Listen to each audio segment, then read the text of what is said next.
नमस्कार, मी डॉक्टर रजनी पत्की. आपण पाहत आहोत श्री विष्णू पुराण. आपण पाहत आहोत शरद ऋतूचं वर्णन. फार सुंदर वर्णन केलं याच्यामध्ये. पुढे असं म्हटलेलं आहे की प्रत्याहार वगैरे जसं योगी लोकांचं एक साधन असतं, त्याच्यामध्ये इंद्रियांना त्यांच्या विषयापासून बाजूला केलं जातं, तसंच शरदकाळामध्ये आकाशापासून मेघांना आणि पृथ्वीपासून धूलिकणांना आणि जलापासून मळाला दूर केलं जातं, म्हणजे पाणी पण स्वच्छ केलं जातं. तलाव पाण्याने भरलेले असतात आणि जल पूर्ण झालेलं असतं आणि ते थोडंसं आता स्थिर राहिलेलं आहे आणि थोडंसं ते कमी पण झालं आहे, म्हणजे सुकलं पण आहे थोडं पाणी, वाफ झाली आहे त्याची.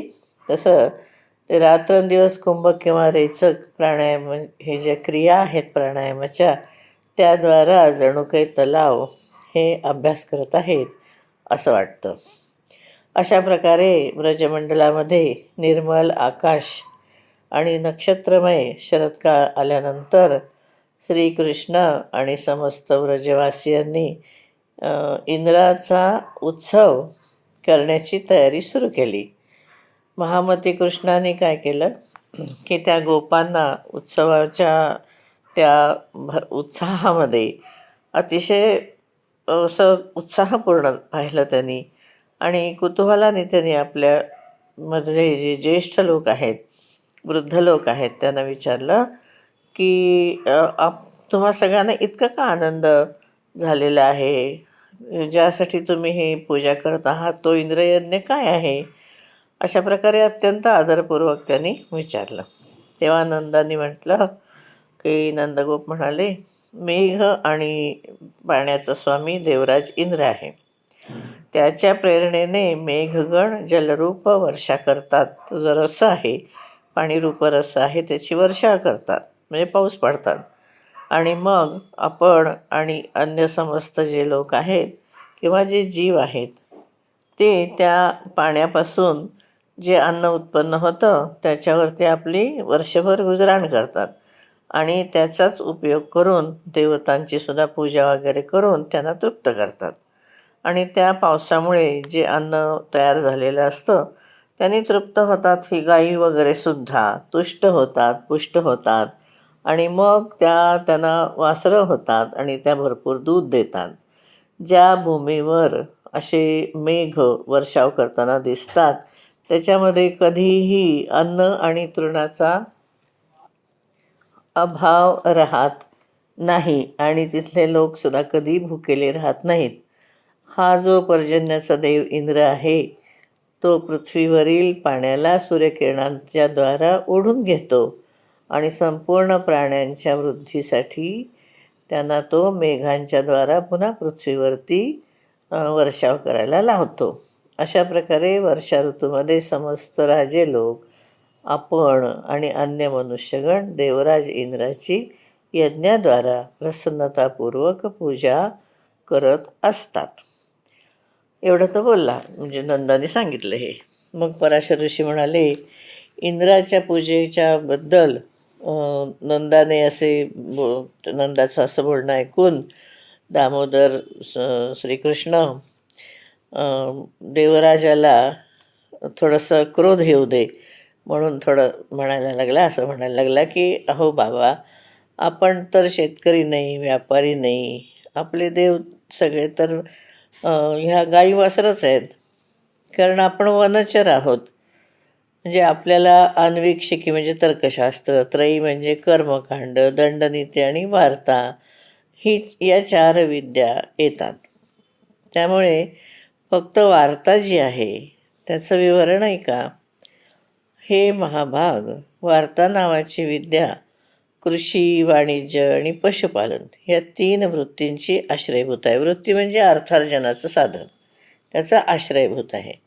वार्ताचे हे जे 3 भेद आहेत त्याच्यामध्ये कृषी जी आहे ते शेतकऱ्यांचं काम आहे, वाणिज्य हे व्यापाऱ्यांचं कार्य आहे आणि गोपालन जे आहे ते आपल्या सगळ्या लोकांची वृत्ती आहे, उदरनिर्वाहाचं साधन आहे. जी व्यक्ती ज्या विद्येने युक्त असते तीच त्याची इष्टदेवता असते. म्हणून पूजा अर्चना करण्यासाठी योग्य जी आहे तीच विद्या, तीच जी इष्टदेवता आहे ती आपल्यावरती परम उपकार करणारी आहे. जो मनुष्य एका व्यक्तीच्या फललाभ करून घेतो आणि दुसऱ्याची पूजा करतो, म्हणजे फायदा एकाकडून आणि पूजा दुसऱ्याची असं करतो, त्याला इहलोक किंवा परलोक कधीसुद्धा शुभ होत नाही. सीतांची जी सीमा आहे ती सीमा वनाला लागते आणि वनाची जी सीमा आहे त्याच्या शेवटी पर्वत आहेत आणि हा पर्वतच आपली परमगती आहेत. म्हणून आपण निश्चित अशा एका घरामध्ये आपण राहत नाही की ज्याला भिंती आहेत, ज्याला दारं खिडक्या आहेत वगैरे, असं नाही. आणि आपल्याला एखादं शेत पण नाही आहे की आपण शेतकरी नाही की आपण त्याच ठिकाणी राहून शेती करतो. आपण तर वनपर्वतामध्ये स्वच्छंद विहार करणारे, इकडे तिकडे फिरणारे असे आम्ही वनचरी लोक आहोत. याला चक्रचारी असं म्हटलेलं आहे इथं. चक्रचारी म्हणजे जे आपले रथ म्हणा किंवा छकडे वगैरे असतात त्याच्यामधून भ्रमण करतात आणि एके ठिकाणी काही त्यांचा निवास नसतो. जिथे संध्याकाळ झाली तिथे ते राहतात, म्हणून त्यांना सायंगृह असं सुद्धा म्हणतात. आणि हे व्रजवासी होते आणि जिकडे गवत वगैरे असेल तिकडे ते गुरांना घेऊन जायचे, म्हणून श्रीकृष्ण इथे असं म्हणतो. म्हणून तो काय म्हणतो पुढे की गृहस्थ किसान जे आहेत म्हणजे शेतकरी लोक जे आहेत त्यांच्यासारखं आपण इंद्राचं पूजा करायचं काही कारण नाही आहे, कारण आपण काही शेतीवाडी वगैरे सुद्धा करत नाही. असं आपण म्हणतो की हे जे पर्वत आहेत ते आपल्या इच्छानुसार रूप धारण करतात, म्हणजे आपल्याला सगळं काही मिळतं ते या पर्वतावरूनच मिळत असतं. आणि म्हणून हे मनोवांछित रूप धारण करून ते आपल्या आपल्या शिखरांवरती विहार करतात असं ऐकायला येतं, म्हणजे असं म्हटलं जातं. जेव्हा वनवासी जे लोक आहेत हे जे यांना इथं काहीतरी जर बाधा उत्पन्न झाली तर ते सिंह होतात आणि त्यांना ते मारून टाकतात. म्हणजे हे जे गिरीदेव आहेत, गिरीवरचे देव आहेत, ते अशा प्रकारे ते सांभाळत असतात. म्हणून हा जो इंद्राचा यज्ञ तुम्ही करता आहे तर तो त्याच्याऐवजी गिरीयज्ञ किंवा गोयज्ञ असं आपण करायला हवं. म्हणजे इथे या श्रीकृष्णाने एक नवीनच विचार मांडलेला आहे. परंपरागत विचार सोडला त्यांनी आणि नवीन विचार दिला. तो पुढे म्हणतो की आम्हाला इंद्राचं काय प्रयोजन आहे, आमचा काय संबंध आहे त्याशी. आपल्या देवता तर गायी आणि पर्वत आहेत. हे ब्राह्मण लोक जे मंत्र यज्ञ किंवा हे जे शेतकरी लोक आहेत ते नांगराचे वगैरे पूजन करतात. आणि तसं आणि पर्वत आणि वनात राहणारे आपण जे लोक आहोत तर तो गिरीयज्ञ किंवा गोयज्ञ करू.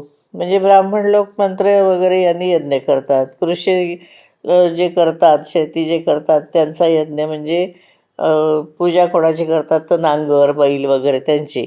आणि आपण तर वनचारी आहोत त्यामुळे आपण गिरीयज्ञ म्हणजे आपण डोंगराची पूजा केली पाहिजे, पर्वताची, किंवा गोयज्ञ केला पाहिजे, गायींची पूजा आपण केली पाहिजे. इथे आपण थांबू. आपण 37व्या श्लोकापर्यंत आलो आहोत. धन्यवाद.